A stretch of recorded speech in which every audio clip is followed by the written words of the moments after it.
Section 1018, Residential Lead-Based Paint Hazard Reduction Act of 1992.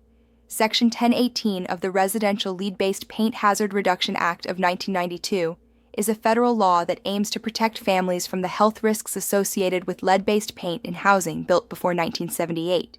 It requires sellers, landlords, and their agents to disclose any known information about the presence of lead-based paint or lead hazards before a buyer or tenant becomes obligated under a sales contract or lease. This includes providing an EPA-approved information pamphlet titled Protect Your Family from Lead in Your Home, giving buyers a 10-day opportunity to conduct a lead inspection, and including specific warning language and signed acknowledgments in the contract. These requirements help ensure that families are informed of potential risks and can make safe housing decisions. Non-compliance with this section can lead to significant civil penalties and legal consequences. 1. Applicability. Applies to residential sales and leases of housing built before 1978, when the use of lead-based paint in housing was banned. Applies to both rental and owner-occupied housing, with a few exceptions, like zero-bedroom units, housing for the elderly, disabled unless children reside there, and short-term leases under 100 days. 2. Required disclosures. Before a buyer or tenant is obligated under a contract, sellers and landlords must disclose any known information about lead-based paint or lead hazards in the home. Provide buyers or tenants with the EPA-approved pamphlet, Protect Your Family from Lead in Your Home. 3. Lead warning statement. Contracts must include a federally required lead warning statement confirming that O, the seller or landlord has complied with all disclosure requirements. O, the buyer or tenant has received the pamphlet and disclosures. 4. 10-day inspection period. Buyer's right. Buyers must be given 10 days, or another mutually agreed period, to conduct a lead-based paint inspection or risk assessment. The buyer can choose to waive this right in writing. 5. Acknowledgments and signatures. All parties, seller, landlord, and buyer, tenant, must sign and date an acknowledgment that the required disclosures have been made. This acknowledgment must be retained for 3 years from the date of sale or lease. 6. Penalties for non-compliance. Failure to comply can result in O. Civil penalties, up to tens of thousands of dollars per violation. O. Legal liability, including potential lawsuits from affected buyers' tenants. O. Possible cancellation of the contract or lease. For residential properties built before 1978, the year lead-based paint was banned for consumer use in housing, federal law requires strict disclosure procedures to inform buyers and tenants of potential lead hazards. Under Section 1018 of the Residential Lead-Based Paint Hazard Reduction Act, sellers and landlords must disclose any known presence of lead-based paint or lead-based paint hazards in the home. They must also provide buyers and tenants with an EPA-approved pamphlet titled Protect Your Family from Lead in Your Home, to educate them about lead exposure risks. Additionally, sellers must give buyers a 10-day window, unless both parties agree to a different period, to conduct a lead-based paint inspection or risk assessment. The sales contract or lease agreement must include specific warning language about lead-based paint, along with signed acknowledgments from both parties confirming that the disclosures were made and the pamphlet was received. These requirements are enforced by the EPA and HUD, and failure to comply can result in substantial fines and liability. Here are the key points for disclosure requirements for homes built before 1978. Disclosure obligation. Sellers and landlords must disclose any known information about lead-based paint and lead hazards in the property. Applicable properties. Applies to residential housing built before 1978, the year lead-based paint was banned for residential use. EPA pamphlet. Buyers and renters must receive the EPA-approved pamphlet titled Protect Your Family from Lead in Your Home. Lead warning statement. Sales contracts and lease agreements must include a federally required lead warning statement. Acknowledgement. Both the buyer, renter, and seller, landlord must sign an acknowledgement confirming the disclosure and receipt of the pamphlet. 10-day inspection period. Buyers must be given a 10-day period or a mutually agreed upon timeframe to conduct a lead-based paint inspection or risk assessment. Retention of records. Sellers and landlords must retain signed acknowledgments for at least 3 years from the date of the sale or lease. Enforcement and penalties. The EPA, HUD, and DOJ enforce these rules. Non-compliance can lead to fines of up to 21,000 ATUs per violation. Timeline of regulation. Implementation. Section 1018. October 28, 1992. The Residential Lead-Based Paint Hazard Reduction Act, Title X of the Housing and Community Development Act of 1992, was signed into law. Section 1018 directed the EPA and HUD to create regulations requiring the disclosure of known lead-based paint hazards in housing built before 1978. March 6, 1996. HUD and EPA published the final rule in the Federal Register, 61 FR 9064, detailing the lead-based paint disclosure rule. This rule set forth specific responsibilities for sellers, landlords, and agents of target housing. O key responsibilities. Under the rule. O for sellers and lessors, landlords. O disclose any known lead-based paint or hazards in the home. O provide any available reports or records concerning lead-based paint. O give the buyer or tenant an EPA-approved pamphlet, such as Protect Your Family from Lead in Your Home. O include specific warning language in the contract or lease, along with signed acknowledgments from all parties. O give buyers a 10-day opportunity, or another agreed-upon period, to conduct a lead inspection or risk assessment before being obligated under a purchase contract. O for real estate agents. O ensure that sellers or landlords comply with the disclosure requirements. O inform clients of their obligations. O maintain a record of compliance for at least 3 years. September 6, 1996. Effective date of the regulation for owners of more than 4 residential dwelling units. These larger property owners were given less time to comply due to their presumed greater access to resources. Owners of more than 4 residential dwelling units are subject to specific responsibilities under the lead-based paint disclosure rule when leasing target housing, residential properties built before 1978.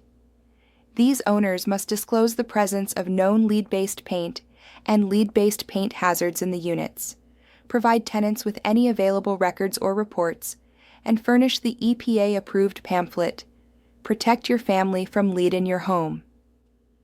They are also required to include lead warning language in leases and obtain signed acknowledgments from tenants confirming receipt of the disclosure and pamphlet. This regulation ensures that tenants are informed about potential lead hazards, and landlords of multiple units must comply with these disclosure requirements for each unit leased. Failure to comply can result in substantial penalties, especially for property owners managing multiple units. Failure to comply with the lead-based paint disclosure rule can result in substantial penalties, especially for property owners managing multiple residential units. The U.S. Environmental Protection Agency, EPA, and the Department of Housing and Urban Development, HOD, can impose civil penalties of up to approximately $21,000 per violation, adjusted annually for inflation.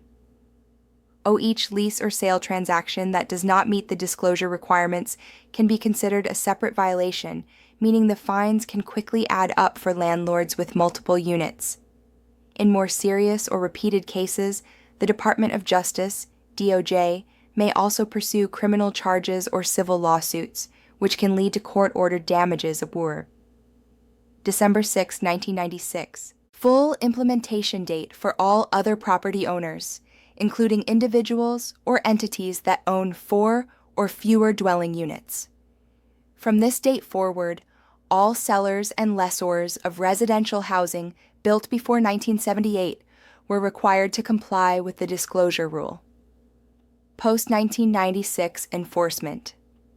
The EPA, HUD, and the Department of Justice, DOJ, began actively enforcing compliance, imposing civil penalties on violators. Educational outreach and compliance assistance efforts were also increased during this time. Post-1996 enforcement. Following the implementation of the lead-based paint disclosure rule in 1996, the EPA, SHUD, and the Department of Justice, DOJ, began actively enforcing compliance to protect public health, especially the health of young children, from the dangers of lead exposure. These agencies coordinated efforts to investigate and penalize landlords, sellers, and agents who failed to meet their obligations under the rule. Enforcement actions typically targeted individuals and companies with repeated or egregious violations, such as failing to provide required disclosures or documentation to tenants and buyers. Civil penalties for violations were imposed, often amounting to tens or even hundreds of thousands of dollars, particularly for large property management firms or landlords who controlled multiple pre-1978 residential units. In several high-profile cases, the DOJ pursued civil litigation against violators, leading to settlements or court judgments that included monetary penalties and mandatory corrective actions such as training programs, policy changes, and independent audits. In tandem with enforcement, the EPA and HUD also ramped up educational outreach and compliance assistance. This included distributing updated versions of the EPA pamphlet, Protect Your Family from Lead in Your Home, providing online training tools, and hosting informational sessions to help real estate professionals, landlords, and property managers understand and fulfill their legal obligations. The focus was not only on punishing noncompliance, but also on promoting awareness and proactive prevention of lead exposure hazards in residential housing. These combined efforts significantly increased industry compliance and helped raise public awareness about the serious health risks posed by lead-based paint, especially in older housing stock. All agents must initial lead-based paint addendum facts. Listing agents 1 and 2, co-listers, represented a seller in the sale of her property. Listing agent 2 initialed Section 3 of the Disclosure of Information on Lead-Based Paint and Lead-Based Paint Hazards, Sales, Addendum, the LBP Addendum, and delivered it to the buyer. Issue: should both listing agents sign and initial the LBP Addendum? Answer: yes.